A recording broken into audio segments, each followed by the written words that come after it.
decided to start taking up the tile floor in the bathroom now. What I want to tell you is we had this heated radiant flooring in here, which really makes it kind of difficult because this holds all the grout together. It's only coming up in one big piece, which is fairly heavy. Breaking it up as best I can.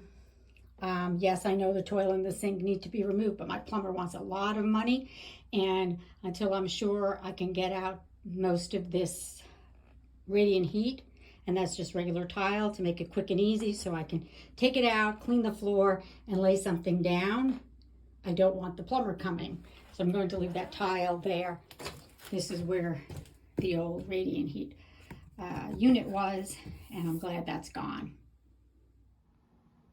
We removed the sink and we removed the toilet. You can see this is the old hole for the toilet. The toilet used to be next to the door. You could only fit a round toilet. We wanted it elongated, so 15 years ago we had them move the toilet over next to the tub where it should have been, and this is where the sink is now. And we're just going to go out, buy a new wax ring, get a new flange, reinstall the toilet. Well, get the flange on there and then get the tile laid down in that area so we can put the toilet back over on top of the flange, reconnect it so we have its use. This is the flange fixer that we used for underneath our toilet. Now, I did not show you how we did this. There are plenty of videos that show you how to use this, and it works great, especially if you want to just put in a new flange. If your flange is broken, it keeps the toilet from rocking. It just uses a standard wax ring.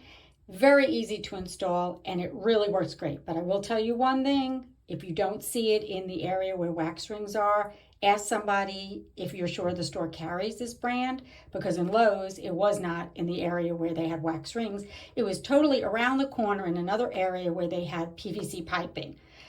Why, I don't know, but they did. So this is great. It's made by Danco. They cost about $20 to $23 depending on what store you get them at.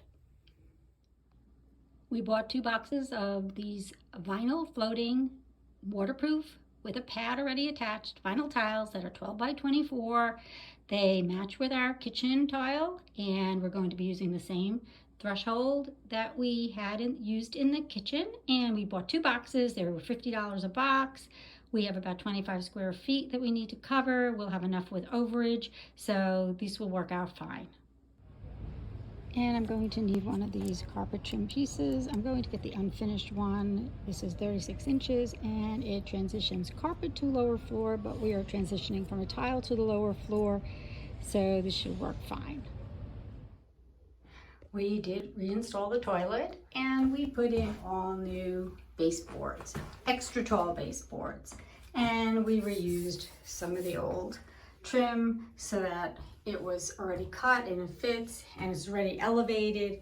So you can see here we did not have to cut anything to get the tile underneath, and it looks really clean. The only problem we had is that we ran grout. It was up to the tub and now it's hard to chisel it off.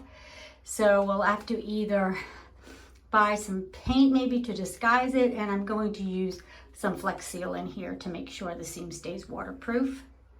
But the last thing we have to do is install the sink, and we're going to be putting in a new pop-up drain. This is the completed bathroom floor, and we put the sink back in. And one of the things I will tell you for the sink is we have this that actually bends and curves. So if your drain does not come down completely straight, there is this option. We've had this in here and it works great. And it's also like using the Danco flange that we bought, which has kept the toilet doesn't rock. It's sealed, it's good. I'm not a big fan of putting any caulking around the toilet, although people do that because they don't want, I don't know, dirt to go under there, but I've never had any problem. I like to keep it neat and tidy. The one problem we had is that, again, some of the mortar from the tile is stuck to the tub. We're going to just have to leave that as it is, but I did fill the gap with some Flex Seal caulk here. So that's waterproofed front against the bathtub. Put everything back into place, all new trim. Everything looks clean and tidy now. I'm ready for the holidays. And we also just put the threshold in, and we decided to cheat a little bit. We did not do it to the center here. We did it just to the end there. This piece of wood is not in the best condition, but it is a piece of wood furring that matches the wood floor. It just got really damaged. Again, we had dogs living here and the owner was not taking them out. They were doing their business along all the corners. So that's the end of my bathroom redo, and I hope you enjoyed it. It was really easy, fun, but again, a smaller space actually took a lot more work than we thought. It's very hard to maneuver around a small space. And these tiles were 12 by 24 tiles. Our kitchen, we had done 18 by 36. We realized that probably would not be the best option for such a small bathroom. This is only about 5 by 5.